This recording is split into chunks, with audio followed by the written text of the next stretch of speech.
الحمد لله وحده والصلاة والسلام على من لا نبي بعده. أعوذ بالله السميع العليم من الشيطان الرجيم من حمزه ونفخه ونفسه. بسم الله الرحمن الرحيم. إنا نحن نزلنا الذكر وإنا له لحافظون. اللهم صل على محمد وعلى آل محمد كما صليت على إبراهيم وعلى آل إبراهيم إنك حميد مجيد. اللهم بارك على محمد وعلى آل محمد كما باركت على إبراهيم وعلى آل إبراهيم إنك حميد مجيد. اللہ رب العزت کے حضور سب سے پہلے ہمیں شکریہ ادا کرنا چاہیے کہ جس بات کے کائنات نے ہمیں اشرف المخلوقات بنایا ہے، ہمیں انسان بنایا ہے، اس سے بڑھ کر احسان عظیم یہ فرمایا کہ ہمیں الحمدللہ ثم الحمدللہ باشعور مسلمانوں کے گھروں میں پیدا فرمایا. الحمدللہ رب العالمین. مگر میں کچھ لوگ ایسے بھی ہیں، اللہ تعالیٰ محفوظ فرمائے، اسلام سے بھی خارج ہیں، اللہ کی توحید سے بھی خارج ہیں اور انسانی شعور سے بھی خارج ہیں. صرف اسلام سے خارج نہیں ہے بلکہ انسانی شعور سے بھی خارج ہے. الحمدللہ اللہ تعالیٰ نے ہمیں عقل و فہم سے نوازا ہے، صحیح اور غلط کی پہچان کرنے سے نوازا ہے. ہمارے اندر اللہ رب العزت نے ایسی صلاحیتیں دے رکھی ہیں، ہر قسم کی اللہ رب العزت نے ہمیں معذوری سے بچایا. الحمدللہ جتنے بیٹھے ہیں سب کے پاس آنکھیں موجود ہیں، سب کے پاس سماعت کرنے کے لیے کان موجود ہیں، سب کے پاس چلنے کے لیے پاؤں موجود ہیں، کھانے کے لیے ہاتھ موجود ہیں، ذائقہ چکھنے کے لیے زبان موجود ہے اور کھانا کھانے کے لیے چبانے کے لیے اللہ رب العزت نے آپ کو ان دانتوں کی نعمت سے نواز رکھا ہے. سردی سے بچاؤ کے لیے آپ کو گرم و نرم بستر سے نواز رکھا ہے اور دیگر مسائل کو علام سے بچانے کے لیے اللہ رب العزت نے آپ کو چھت مہیا کر رکھی ہے. اس سے بڑھ کے اللہ کا احسان ہم کیا سمجھ سکتے ہیں؟ ویسے تو وَإِن تَعُدُّوا نِعْمَةَ اللَّهِ لَا تُحْصُوهَا، اللہ رب العزت کی نعمتیں بے شمار ہیں، ہم انہیں شمار کرنا چاہیں تو شمار نہیں کر سکتے. آپ ایک ایک نعمت کو لینا شروع کر دیں، اللہ کی قسم ہم اللہ کی نعمتیں شمار نہیں کر سکتے. آپ لوگ یہاں بیٹھے ہیں، ہم لوگ پنجاب سے آئے ہیں، ہم کہتے ہیں یار وہ پہاڑی علاقے والے بڑے خوش نصیب ہیں، پانی اچھا ملتا ہے. ہاں جی، بغیر کیمیکل کے آپ کو پانی مل رہا ہے. آپ کے پاس دیسی کھانے ہیں، دیسی کھانے، اصل کھانے، یعنی جو ملاوٹ سے پاک ہے اور قدرتی پانی ہے آپ کے پاس. اسی طرح سردیوں کا موسم ہو تو آپ کے لیے ماشاءاللہ تب بھی راحت ہے، گرمیوں کا موسم ہو تو ہماری تو ادھر جان نہیں کر رہی ہے تو آپ ماشاءاللہ مزے سے یہاں پہ بیٹھے ہوتے ہیں. یہ ایک اللہ رب العزت کی آپ پہ نعمت ہے، اسے محسوس کریں. اور اسی طرح یہ جو کشمیری لوگ ہیں یا پہاڑی علاقے والے لوگ ہیں، یہ سمجھتے ہیں کہ پنجابی لوگ ہم سے زیادہ محنتوں میں بیٹھے ہوئے ہیں، زیادہ نعمتوں میں بیٹھے ہوئے ہیں. اللہ تعالیٰ محفوظ فرمایا، اچانک کوئی مسئلہ بن جائے، گاڑی کو یوں گھماؤ 5 منٹ میں ہاسپٹل پہنچ جاؤ، اگرچہ ہم آدھے گھنٹے میں اوپر آئے. یعنی یہ ایک نعمت ہے نا، ایک اللہ رب العزت نے ہمیں نعمت دی اور ایک اللہ رب العزت نے آپ کو نعمت دی ہے. اسی طرح اللہ رب العزت نے ہمیں سب سے بڑی جس نعمت سے نوازا ہے وہ اسلام ہے. سب سے بڑی نعمت وہ کیا ہے؟ اسلام ہے. آپ بولیں گے تو میں بولوں گا، وگرنہ ہماری ساری رات یہاں گزر جائے گی، قاری صاحب ویسے گھر چلے جائیں گے. لہٰذا آپ کی افیت اسی میں ہے، آپ میرا ساتھ دیں بولیں، چونکہ میں نے چند باتیں کرنی ہیں انشاءاللہ. تو اللہ رب العزت کی انسان ہونے کے بعد، ہمیں انسان بنانے کے بعد سب سے بڑی نعمت ہمارے لیے کیا ہے؟ اسلام لانے کی بڑی نعمت ہے. اور اس سے بڑھ کر سب سے بڑی نعمت اللہ رب العزت کی یہ ہے کہ اس نے ہمیں اہل قرآن، ہمیں نبی اکرم، نبی معظم، نبی رحمت، نبی انسانیت، پیغمبر عمل جناب محمد رسول اللہ صلی اللہ علیہ وسلم کی امت میں سے بنایا. اس سے بڑھ کے اللہ رب العزت کا ہم پہ احسان کیا ہو سکتا ہے؟ ویسے تو میں نے جس طرح پہلے ذکر کیا کہ ہم نعمتوں کو شمار نہیں کر سکتے. اور پھر اس سے بڑھ کر ایک احسان یہ فرمایا کہ ہمیں بنا کے یوں ہی چھوڑ نہیں دیا. کیا پیغمبر، میں نے دنیا بنائی، زمین بنائی، آسمان بنائے، مخلوقات کو بنایا، چرند بنائے، پرند بنائے، حیوانات بنائے، نباتات بنائے، درختوں کو بنایا، پہاڑوں کو بنایا، ندی نالوں کو بنایا، سمندروں کو بنایا، دریاؤں کو بنایا. میں نے یہ فضول نہیں بنایا، میں نے یہ ساری چیزیں ترتیب کے ساتھ دیتا آ رہا ہوں۔ میں نے انبیاء کو بھی بنایا ہے، انبیاء کو انسانوں کی رہنمائی کے لیے بنایا ہے، اور پھر نبیوں کے بعد سب سے آخر پہ میں نے جس شخصیت کو بنایا ہے نبی مکرم جناب محمد رسول اللہ صلی اللہ علیہ وسلم۔ ساری امتیں ایک سائڈ پہ، تمام انبیاء کی یہ خواہش ہے، یہ خواہش تھی کہ کاش ہم نبی مکرم صلی اللہ علیہ وسلم کی امت میں سے، یہ خواہش تھی کہ نہیں؟ اگر نبیوں کی یہ خواہش تھی کہ ہم اس کی امت میں سے ہو جائیں تو ہمارے لیے کتنا بڑا احساس ہے کہ ہمیں بغیر خواہش کیے اللہ رب العزت نے نبی مکرم کی امت سے بنا دیا، اور پھر اس سے بڑا ایک اور احسان فرمایا۔ پہلے انبیاء بھی تھے، انہیں صحیفے دیے، کتابیں دی، ان کے اوپر وقت کے حالات کے مطابق وحی کی گئی، ان پہ آیات کو نازل کر دیا گیا، لیکن جب نبی مکرم صلی اللہ علیہ وسلم کی باری آئی کہ اللہ رب العزت نے بتدریج قرآن کا نزول فرمایا۔ پہلے انبیاء آئے، ایک ہی مرتبہ انہیں ساری کی ساری کتابیں دی، ایک ہی مرتبہ سارے کے سارے صحیفے دے دیے۔ میرے نبی مکرم آئے، نبی رحمت آئے، میرے نبی مکرم کی بشارتیں پہلی کتابوں میں موجود ہیں، کتابوں میں موجود ہیں۔ پھر نبی مکرم آئے، جو چیزیں جو وحی پہلے انبیاء کو یک مرتبہ دیتی گئی تھی، اللہ رب العزت نے بتدریج نبی مکرم صلی اللہ علیہ وسلم کے سینے پہ وہ قرآن نازل کیا، اور اس سے بڑھ کر ایک اور احسان۔ میں تو اللہ کی قسم یہ سوچ رہا تھا کہ میں احسان صرف یہی چیزیں انسان سوچنا شروع کر دینا، انسان بنایا، یہ بہت بڑی بات ہے کہ اللہ کے نبی کی ذات کے ذریعے سے جو ہم پہ احسانات کیے گئے ہم کو شمار نہیں کر سکتے، ہم تو وہ شمار نہیں کر سکتے جو اللہ رب العزت نے ہمیں نبی مکرم صلی اللہ علیہ وسلم کی امت بنانے کے ذریعے کی۔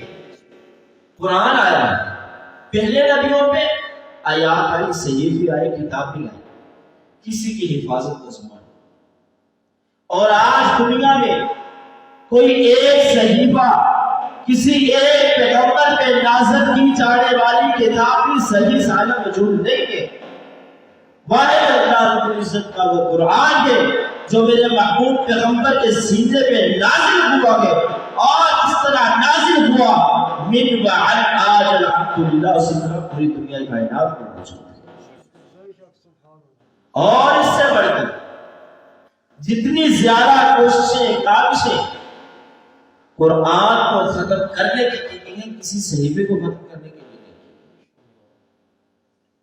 جتنی زیادہ کوششیں کاوشیں اہل قرآن کو شہید کرنے پہ کی گئی ہیں، قرآن کرام کو شہید کرنے پہ کی گئی ہیں، اتنی زیادہ کوششیں کاوشیں کسی کی نہیں۔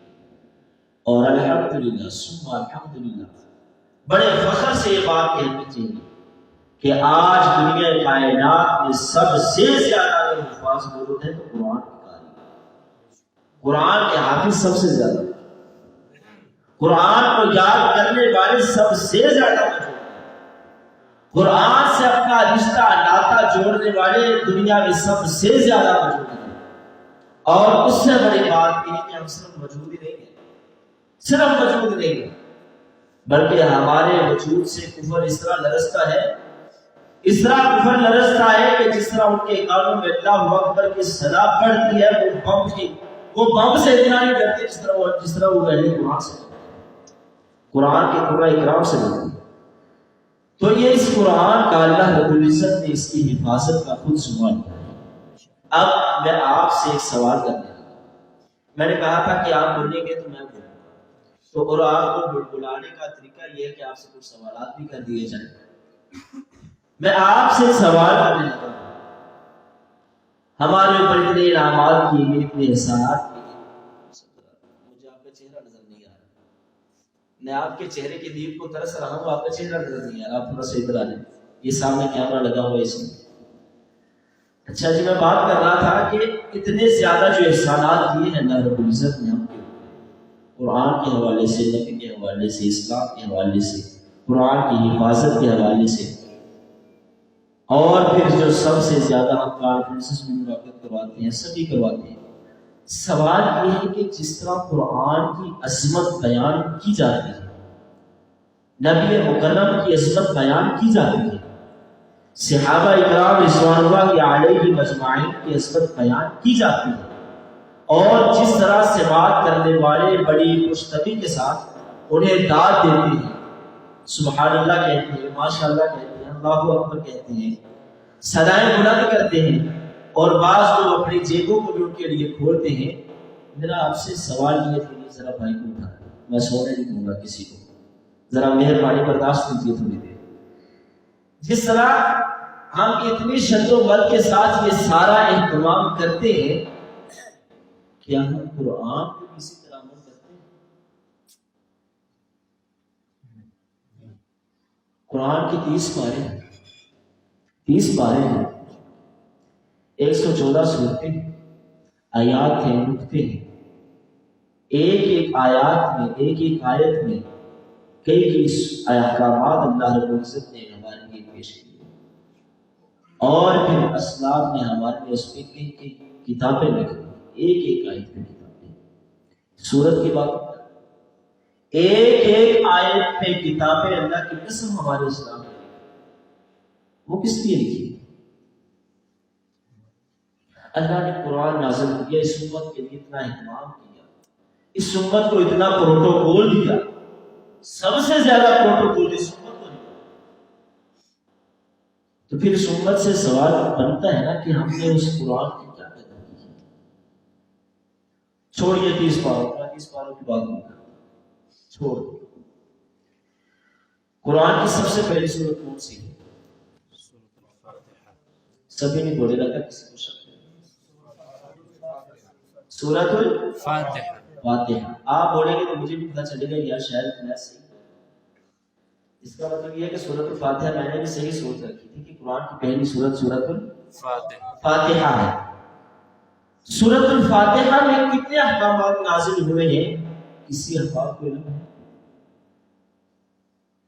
کتنی صورتیں ہیں، اس سورت کی کتنی آیات ہیں، ان آیات میں سے کتنی وہ آیات ہیں کہ جن میں اللہ رب العزت کی تعریفات بیان کی گئی ہے، اس کی حمد و ثنا بیان کی گئی ہے، اس کی نعمتوں کی شکر گزاری کی گئی ہے، اور کتنی وہ آیات ہیں کہ جن پہ رو رو کے اپنے گناہوں کی دنیا ظاہر کی گئی ہے۔ بدقسمتی سے بڑے کم لوگوں کے اس بات کا علم ہے کہ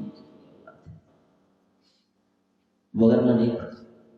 یہ میری اور آپ کے قرآن سے محبت ہے، اندازہ لگائیے، یہ میری اور آپ کی قرآن سے محبت ہے کہ ہمیں پتہ ہی نہیں ہے سورۃ الفاتحہ میں ہماری احکامات کیا نازل ہیں، اور یہ وہ سورت ہے جو ہر نماز میں پڑھی جاتی ہے، اور یہ وہ سورت ہے کہ اگر یہ سورت نہ پڑھی جائے تو آپ کا نماز جنازہ بھی نہیں ہے، یہ سورت نہ پڑھی جائے آپ کی نماز استسقاء نہیں ہے، یہ سورت نہ پڑھی جائے آپ کی نفلی نماز نہیں ہے، اور یہ سورت نہ پڑھی جائے تو آپ کی فرضی نماز نہیں ہے۔ ہمیں تو اس سورت کی فضیلت کا نہیں پتا تو اہل قرآن کو کی بات ہے۔ سیدنا عثمان غنی رضی اللہ تعالی عنہ کہا کرتے تھے کہ میں نے 23 سال کے عرصے میں قرآن کو یاد کیا ہے، 23 سال کے عرصے، اتنا زیادہ عرصہ کیوں قرآن کو یاد کرنے میں لگا؟ حالانکہ وہ اہل عرب تھے، اور عرب لوگوں کے لیے قرآن کو پڑھنا، انہیں یاد کرنا کون سی مشکل بات تھی؟ ان کی زبان عربی تھی، بڑے فصیح العرب تھے، بڑی بلیغ تھی، اور پھر ماشاءاللہ سیدنا عثمان غنی رضی اللہ تعالیٰ عنہ اسلام میں داخل ہونے سے پہلے بھی باحیات تھے، یعنی ایک شریف الطبع انسان تھے، خوش طبع انسان تھے، منہیات سے کنارہ کشی کرنے والے تھے، اس کے باوجود 23 سال کے عرصے میں قرآن کو یاد کیوں کیا؟ صحابہ اکرام رضوان اللہ علیہ مجمعین بیان کرتے ہیں کہ ہم تب تک آگے والی آیت یاد نہیں کرتے تھے جب تک جو ہم نے آیت یاد کی ہوتی اسے یاد کر کے سنا کے اس پہ مکمل عمل کر کے اسے آگے نہ پہنچاتے۔ ہم رمضان میں سارا قرآن سنتے تھے، رمضان مبارک میں بڑے فخر سے کہتے ہیں، میں نے قاری صاحب اس رمضان میں میں نے 5 قرآن پاک پڑھے.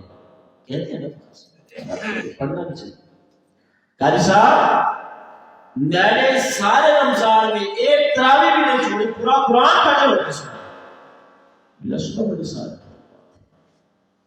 لیکن قرآن ہمیں کیا کہہ رہا ہے؟ قرآن ہماری اصلاح بھی کرتے نہیں کرتے. آج ہماری ناکامیوں کے اللہ کی قسم جو سب سے بڑی وجہ یہ ہے کہ ہم نے قرآن کا نام لیا ہے, قرآن کے نام کو استعمال کیا ہے, قرآن پہ عمل نہیں کیا. میں ان لوگوں سے شکوہ کس طرح کروں گے جو قرآن کو جلاتے ہیں؟ کس طرح شکوہ کروں؟ قرآن کی انہیں قدر کیا ہوگی کہ جو مسلمان ہی نہیں ہے, جسے نبی کا پتہ نہیں تھا, قرآن کا پتہ نہیں ہے, انہیں کیا قدر ہوگی قرآن کی؟ میں تو اپنے باشعور مسلمانوں سے بات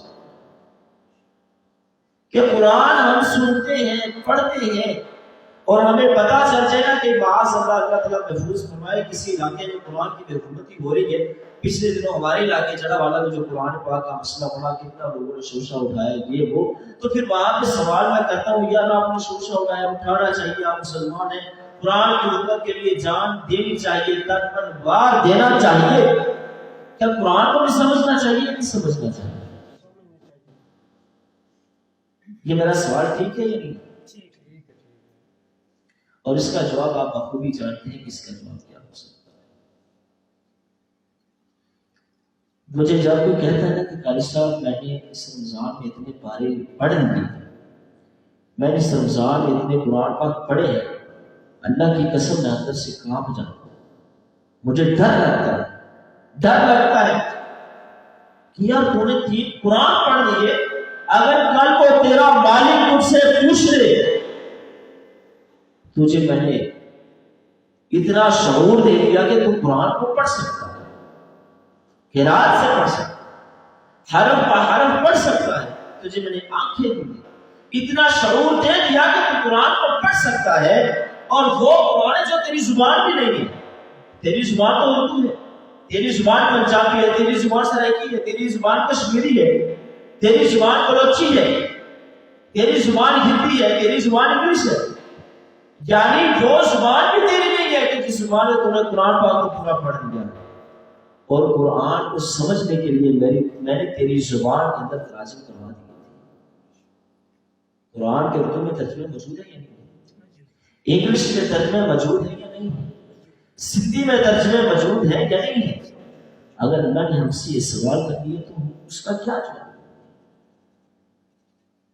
اللہ قرآن پڑھا, تو نے کہا ہے کہ گھروں پڑھو, ہم نے پڑھ لیا, نیکیاں ملتی, اجر مل گیا, وہ تو ٹھیک ہے.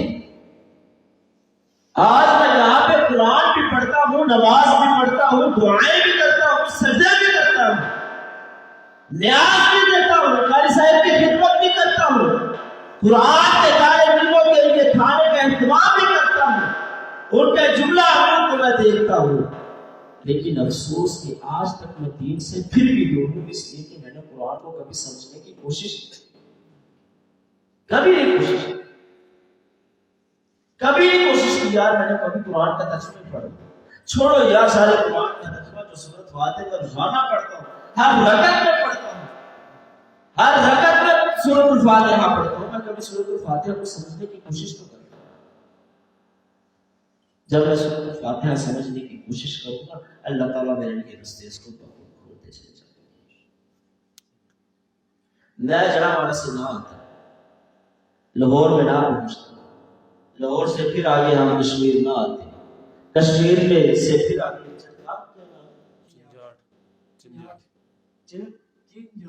چنجاٹ میں نہ آتا, ہماری ملاقات نہیں ہوتی. میں نے سب سے پہلا قدم اٹھایا جڑا والا سے لاہور سے قدم اٹھایا کشمیر میں آنے کے لیے, کشمیر سے پھر قدم اٹھایا چنجاٹ میں آنے کے لیے. دروازہ کھلا یا نہیں کھلا؟ بارش کے باوجود, سلائٹنگ کے باوجود ہماری ملاقات ہوئی یا نہیں ہوئی؟ اور ہماری ملاقات فقط اللہ رب العزت کی رضا کے لیے, نہ مجھے آپ سے کوئی لالچ ہے, نہ آپ مجھ سے کوئی لالچ ہے. ہماری ملاقات صرف فقط اللہ رب العزت کی رضا کے لیے ہو رہی ہے. تو بھائیوں آپ قدم تو اٹھائیں, کوشش تو کریں, سورۃ الفاتحہ کو سمجھنے کی کوشش تو کریں. اللہ رب العزت مجھ سے کیا مطالبہ کیا کر رہے ہیں سورۃ الفاتحہ.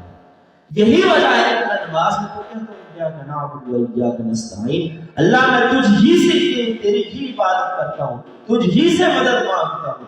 میں نے جب سورۃ الفاتحہ پڑھی سمجھا تو پھر میں جا کے دربار میں سجدے کیا. اس کی وجہ یہ ہے، اس کی وجہ یہ، اس کے علاوہ مجھے کوئی وجہ سمجھ نہیں. ہمارے قرآن کے دور ہونے سے اس کے علاوہ مجھے کوئی سمجھ نہیں. مگر نہ میرے ادھر سفید بالوں والے بزرگ احباب موجود ہیں، میرے بڑے ہیں، میرے باپ کی عمر میں ہے، کرامت کرے میرے والد. آپ لوگ بڑے ہیں، میں اپنے ہم عمر بھائیوں سے مخاطب ہونے کی بجائے میں زیادہ ان سے مخاطب. آج ان کی خدمت میں سوال کیا پڑھنا کہ کہیں مجھے اس طرح کا جملہ مجھے یہ کہے کہ یہ تیرا سوال غلط ہے، میں فوری دے دوں یار اگر میرا سوال غلط ہے تو پھر میں نے 7-8 سال میں کیا سیکھا. یہ میرے ہر سوال کی تصدیق کر دے کہ آپ کا سوال بالکل ٹھیک ہے، اور اس کا جواب جب دیتے ہیں تو دل ٹوٹ جاتا ہے، آنکھیں نم ہو جاتی ہیں، جسم پہ لرزہ طاری ہو جاتا ہے کہ یار ہم نے کیا کھلواڑ کیا ہوا ہے. اتنی خوبصورت مسجد بنائی گئی کس کے لیے؟ نماز کے لیے. آپ کے اس دیہات میں کتنے گھر ہوں گے؟ کم از کم محتاط اندازے کے مطابق 200 محتاط اندازے کے مطابق 200 گھر ہوں گے یہاں، اور 200 گھروں میں سے آپ 100 گھر میں چلے ایسا نکال دیں کہ جو احباب پھر والے گئے ہوئے ہیں یا پھر وہ نزلہ گئے ہوئے ہیں یا جو بیچارے بیمار ہیں یا نہیں سکتے لاچار ہیں، اس طرح کی. حالانکہ بہت زیادہ تعداد ہے، 100 کے میں نے زیادہ کیا 100 گھر کو نہیں کہا. پیچھے کتنے رہ گئے؟ 100 گھر. مگر کی نماز میں نے یہاں نہیں پڑھی، شاید کی نماز کو میں نے دیکھا ہے یہاں پہ کتنے لوگ تھے. اور کہنے کو میں مسلمان، مجھ سے بڑا جنتی کوئی نہیں تھا نا میرا کا جنتی ہوں، میں مسلمان ہوں. کہنے کو میں مسلمان ہوں، لیکن جب اذان ہوتی ہے تو میں تو اللہ کے گھر میں اٹھ کے نہیں آ سکتا. یہ میں نے اسلام کو سمجھا. میں تو پھر کہا کرتا ہوں کہ یار جس طرح ہمارے بڑے کام کر گئے، اپنی خدمات پیش کر گئے، آج ہم ان کے نام پہ کھا رہے ہیں. حقیقت ہے. آپ نے بھی دیکھا ہوگا کہ ایک وڈیرا آپ کے گاؤں میں سے ایسا ہوگا جو بہت مالدار ہوگا، بڑی محنت سے پیسہ کمایا ہوگا، بڑی محنت سے عزت شہرت دولت اکٹھی کی ہوگی. آج وہ قبر میں چلا گیا، اس کی اولاد پیچھے سے ہاتھ حرامی کر کے اس مال کو ختم کر دیا، اس مال کو ہڑپ کر دیا. اس سے قدر نہیں ہے. کیوں قدر نہیں ہے؟ اس نے کمایا نہیں، اس نے ان مشکلات کے لمحات کو پرکھا نہیں ہے، دیکھا نہیں ہے.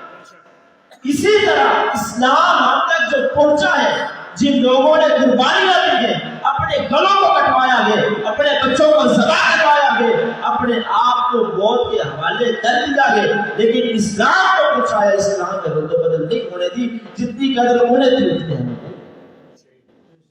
وہ قربانیاں پیش کر گئے، وہ اپنی خدمات پیش کر گئے. آج ہم اہل قرآن ہونے کا دعویٰ کر کے، اہل اسلام ہونے کا دعویٰ کر کے ان کے نام پہ پلیٹیں کھا. میری بات جھوٹ تو نہیں؟ میرا آپ سے یہ پیغام، وقت کافی ہو رہا ہے، میں اپنی بات کو محدود کر رہا ہوں. کچھ آنکھیں مجھے بڑی ترچھائی کی نظروں سے دیکھنی ہے کہ کب چھوڑیں گے. سوالات سخت ہوں گے. آپ نے سوچا ناطے ہیں تو ناطی چلے گی، میرے بعد ناطی چلے گی انشاءاللہ. کیسا مسئلہ بہت میٹھے عالم دین ہیں، خطیب ہیں، پنجابی کے مسئلہ بڑے مزے ہوئے آئے خطیب ہیں، اور یہ فرید کے مستقل خطیب ہیں ماشاءاللہ. میں تو بس ایسے ہی چاہتے ٹوٹی باتیں کرنے کے لیے مجھے انہوں نے کہا تو میں نے کہا کہ یہ لوگ اشعار سننے کے آتی ہوں گے یا پھر ہاں ہوا بابا کرنے کے آتی ہوں گے. آج ہم کچھ اپنا محاسبہ کرتے ہیں. محاسبہ ہونا چاہیے نہیں ہونا چاہیے؟ وہ بھی ہمیں نے کرنا ہے، نعتیں بھی ہمیں نے سنانی ہے، قرآن بھی ہمیں نے سنانا ہے. تو محاسبہ بھی ہم نہیں کرنا ہے. ہاں کس نے نہیں بولے؟ لگتا سمجھ نہیں آ رہی. کیونکہ سمجھ آ رہی ہے بھیا. محاسبہ بھی ہم نہیں کرنا، ہم نہیں کرنا ہے. میرے خیال سے جو بولتے نہیں ہے نا شاید میرے مطابق یہ کہ میں باتیں غلط کر رہا ہوں، کیونکہ انسان ہمیشہ دو جگہوں پہ نہیں بولتا. نمبر ایک جہاں اس کی غلطی ہو وہاں نہیں بولتا، اور نمبر دو جہاں اسے سمجھ نہ آ رہی ہو وہاں نہیں بولتا. تو ان دونوں میں سے ایک تو بات ہے جہاں میں غلط کہہ رہا ہوں جو سمجھ نہیں آ رہی، جو وہ میرے ساتھ کے جو بول نہیں رہے، تو ہمارے بزرگ اس کی تصدیق کر رہے ہیں کہ یہ سمجھ بھی آ رہی ہے، میں صحیح بھی کہہ رہا ہوں، اور یہ سوالات مقبول بھی ہیں. پیارے بھائی، آپ لوگ میرے لیے بڑے قابل قدر ہیں، میرے لیے قابل احترام ہے، واجب احترام ہے. میری آپ سے یہ باتیں کرنے کا فقط مقصد یہ ہے کہ جتنی گزر گئی سو گزر گئی، جتنی گزر گئی سو گزر گئی. اگر میں روزانہ وقت محدود کر سکتا ہوں کہ میں نے فیس بک کو، واٹس ایپ کو، انسٹاگرام کو، یا میں نے کسی سے بات کرنے کے لیے 10 منٹ دینے ہیں، تو کیا میں یہ محدود نہیں کر سکتا کہ میں 24 گھنٹوں میں سے صرف قرآن پڑھنے کو نہیں، قرآن سمجھنے کو نہیں؟ میں محدود کر سکتا ہوں یا نہیں کر سکتا؟ میں 24 گھنٹوں کی بات ہی نہیں کر رہا یار آپ سے، میں تو گھنٹوں کی بات نہیں کر رہا، گھنٹوں کی بات نہیں کر رہا آپ سے، دنوں کی بات نہیں کر رہا میں تو آپ سے. میں فقط یہ کہہ رہا ہوں کہ 24 گھنٹے چھوڑ دیں، صرف 10 منٹ محدود کرنے کی. میں قرآن کی ایک آیت سمجھوں، قرآن کی آدھی آیت سمجھوں. میں نے کل سے قرآن شروع کرنا ہے پڑھنے کے لیے نہیں بلکہ سمجھنے کے لیے. میں نے قرآن پاک کو شروع کرنا صرف 10 منٹ. زیادہ تو کہہ دیے میں وقت کم کر دیتے ہیں، 10 منٹ اگر زیادہ ہے کم کر دیتے ہیں.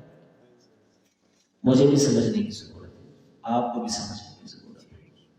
میرا یہی پیغام آپ لوگوں تک پہنچائے جو 200 گھر یہاں میں موجود ہیں. یہ میں آپ کے حوالے امانت کر کے جا رہا ہوں. اور امانت دار بندہ وہ ہوتا ہے کہ جو بات کو یا جو اسے امانت دیجیے وہ صحیح سالم آگے پہنچائے. لہٰذا یہ میں نے اپنے کندھوں سے بوجھ اتار کے آپ کے کندھوں پہ رکھ دیا. میں رسمی امانت نہیں کہہ رہا، میں حقیقی امانت کہہ رہا ہوں، مسجد میں بیٹھ کے کہہ رہا ہوں. اور آپ لوگ اس امانت کو قبول کرتے ہیں؟ آپ لوگ اس امانت کو قبول کرنے کے لیے تیار ہیں؟ ظاہر بات ہے جب آپ لوگ اس امانت کو قبول کریں گے تو سب سے پہلے خود عمل کرنا پڑے گا. خود عمل کریں گے اور آپ کے ذریعے سے جو آ جائے، اللہ کی قسم ہے ساری زندگی گزر جائے، ساری زندگی میں کسی نے ایک آیت کو سمجھ کے پڑھ لیا، اس کی ترجمہ اور تفسیر کو، تفہیم کو صحیح سمجھ کے پڑھ لیا، آپ کے چرخاج پہ یا کیا نام ہے آپ کے اس علاقے سے اللہ کی قسم توحید کا نور پھولے گا، توحید کا پودا پھیلے گا. یہیں سے پھر آگے ترقی کی منازل آپ طے کرتے چلی جائیں گے. پھر آپ انشاءاللہ کہہ سکتے ہیں کہ ہم واقعی اب صرف نام کے اہل قرآن نہیں ہیں بلکہ ہم حقیقت میں اہل قرآن ہیں. ہم نام کے اہل قرآن نہیں ہیں بلکہ حقیقت کے اہل قرآن ہیں. ہم قرآن کی عظمت بھی بیان کرتے ہیں، قرآن کا شان بھی بیان کرتے ہیں، قرآن پہ عمل بھی کرتے ہیں. ہم نبی کی عظمت بھی بیان کرتے ہیں، نبی کی قربانیاں بھی بیان کرتے ہیں، نبی کا بچپن بھی بیان کرتے ہیں، نبی کا لڑکپن بھی بیان کرتے ہیں، ہم نبی کی جوانی بھی بیان کرتے ہیں، نبی کا بڑھاپا بھی بیان کرتے ہیں. ساری باتیں نبی کی زندگی سے متعلق ہم بیان کرتے ہیں، واقعات کھول کھول کے بیان کرتے ہیں. رب کعبہ کی قسم ہے ہم صرف بیان کرتے کہ حد تک نہیں رہتے بلکہ ہم عمل بھی. یہ تب ہو جب قرآن کو سمجھنے کی کوشش کریں گے، آپ کو خود بخود آپ کا ضمیر جھنجھوڑے گا. قرآن کو سمجھ رہا ہے، نبی کو کیوں نہیں سمجھتا؟ جس کے سینے میں یہ قرآن آیا، جس نے اس قرآن کی تفسیر کی ہے، تو اس نبی کو کیوں نہیں سمجھتا؟ قرآن سمجھ لیا، نبی سمجھ لیا، نبی کے بعد نبی کے صحابہ آ گئے ہیں، صحابہ نے اپنا تن من دھن جان قربان کر کے اللہ کی قسم اسلام کی جو اشاعت کی ہے، تاریخ میں اس کی مثال نہیں، تاریخ میں اس کی مثال نہیں ملتی. اور پھر جس طرح سے اتھینٹک ذرائع سے پورے وثوق کے ساتھ ہم تک قرآن کو پہنچایا ہے، نبی علیہ السلام کی حدیث کو پہنچایا ہے، میرا آج کا میڈیا بھی اس طرح کی نقالی کرنے کے لیے ناکام. صحابہ نے جب کوئی حدیث روایت کی ہے تو یہ بھی بتایا ہے میرے آقا نے کپڑے کون سے پہنے، یہ بھی بتایا ہے کہ میرے آقا کا بڑھیا کیا تھا، یہ بھی بتایا ہے کہ میرے آقا کے چہرے پہ تبصرات کس طرح کے تھے. صحابہ نے یہ بھی بتلایا ہے کہ میرے آقا کیا کر کے آ رہے تھے، کیا کرنے جا رہے تھے۔ میرا اور آپ کبھی آج کل اس طرح کی باتیں بتا رہے ہیں۔ لہٰذا آخری اور پہلی بات یہی ہے کہ قرآن کو سمجھیں، قرآن سے دل لگائیں، صرف 10 منٹ دیں اور اللہ سے وعدہ کر کے اٹھیں یہاں سے۔ مجھے جتنا مرضی خراب ہو، اللہ نہ کرے زندگی بہت انسان کے ساتھ ہے، مجھے کہیں شادی پہ جانا پڑ جائے، گھر میں فوت کی ہو جائے، کچھ بھی مسئلہ بن جائے، ایکسیڈنٹ والا معاملہ، اللہ تعالیٰ تمام بیماریوں سے محفوظ رکھے، لیکن انسان کے ساتھ ساتھ ہے، مجبوریاں بن جاتی ہیں۔ میں تمام تر مجبوریوں کے باوجود 10 دن باوضو ہو کے ضرور قرآن کو سمجھنے میں دوں گا اور سورۃ الفاتحہ سے شروع کروں گا۔ کون کون بھائی ہاتھ اٹھا کے اس چیز کا وعدہ کرتے ہیں کہ قرآن کو سمجھنے کے لیے ہوگا؟ قرآن کو سمجھنے کے لیے یہ کام آپ کرنے، اللہ کی قسم لینا، اللہ جنت الفردوس کا پکا داخلہ بن جائے گا۔ اور پھر اس کو امانت سمجھتے ہوئے آپ لوگوں کا منتقل کرنا شروع کر دیں تو آپ کے لیے جنت الفردوس کا داخلہ پکا ہو جائے گا۔ اور اس سب کے روح کو جس کا صحرا عمر بھائی کے سر پر ہوتا ہے کہ انہوں نے ہماری ملاقات کروائی ہے، ظاہر بات ہے جس طرح رشوت لینے والا، دینے والا، دیکھنے والا، بات کروانے والا، ملاقات کروانے والا، نجی اکاؤنٹ بنانے والا، وہ سب جہنم میں جائیں گے۔ اسی طرح عمل کرنے والا، کروانے والا، کہنے والا اور عمل کرنے والے کو ملانے والا وہ بھی سلام ہمارے ساتھ جائے گا۔ تو اللہ رب العزت سے یہی دعا ہے کہ جو کچھ میں نے کہا ہے مجھے بھی اور آپ کو بھی اس پہ عمل کی توفیق عطا فرمائے۔ جوش خطاب یا جوش بیان میں اگر مجھ سے کوئی کمی کوتاہی ہوگی ہو، ممبر اور مسجد کی بےادبی ہوگی تو اپنے اللہ رب العزت سے معافی کا طلبگار ہوں۔ اسی دوران اگر آپ میں سے کسی کی دل آزاری ہوئی ہو، میں نے کسی کی نیند خراب کر کے اس کی دل آزاری کی گئی ہو، تو میں اس سے بھی معافی کا طلبگار ہوں۔ ہاں سامع کا نائب بھی اللہ تعالیٰ